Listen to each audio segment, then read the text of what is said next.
Netizens, sinasabing sinusundan at ginagaya daw ni Pia Wurtzbach ang fashion icon na si Heart Evangelista kaya second-rate copycat lang daw ang beauty queen. Idol nga ba ni 2015 Miss Universe Pia Wurtzbach ang international fashion icon at kapuso actress na si Heart Evangelista? Sinusundan-sundan din ba ng TV host at dating beauty queen kung saan may mga endorsement at brand events ang wifey ni Senate President Chis Escudero? Yan ang tanong ng mga supporters ni Heart dahil pansin na pansin daw nila ang mga the moves ni Pia pagdating sa pagiging influencer at ambassador ng mga sikat at sosyaling serbisyo at produkto. Nitong nagdaang June nga lang daw ay naging friend of the house o endorser din si Pia ng Italian high jewelry brand na si Bulgari na matagal nang hawak ni Heart Evangelista. At kamakailan lamang ay naging part din si Pia ng autumn o winter campaign ng Ion Orchard Singapore na si Heart ang global ambassador. May mga netizens ang nagsasabi na baka nga coincidence o nagkataon lang talaga ang mga kaganapang ito. Pero may matatapang na nagsasabi na gaya-gaya na talaga si Pia.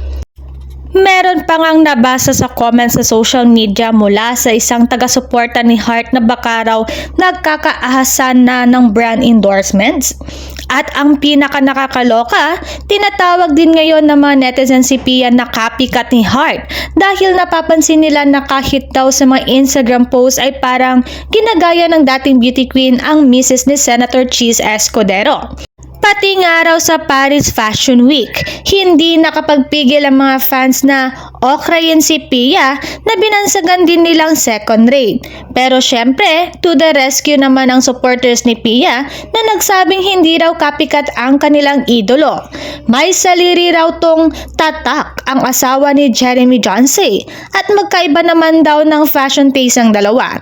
Anyway, kasama si Heart sa rumampat nag-open sa runway para sa show ni Vietnamese designer Phan Huy.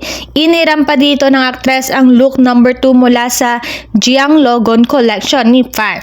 Ang look number 2 ay isang black dress na mula sa inspirasyon sa mga fishing river and fishing area sa Central Vietnam. Pagkatapos rumampa ni Heart, kahit wala pang rest ay tuloy pa rin siya sa pag-attend sa iba pang runway shows para sa social at expensive brands. Samantala, nagpahiwatig si Pia sa kanyang talumpati kung ano ang sinasabi ng mga tao tungkol sa kanyang pagdalo sa mas maraming fashion weeks lately at pagiging isang fashion influencer. May mga bago na naman akong naririnig. Hindi ka bagay dyan. Beauty queen ka lang. Stay in your lane. Sayang ka. Saad ng mga netizens kay Pia. Matatandang nagsimula umano ang lamat ni na Pia at Heart nang sumali ang dating glam team ni Heart sa entourage ng beauty queen.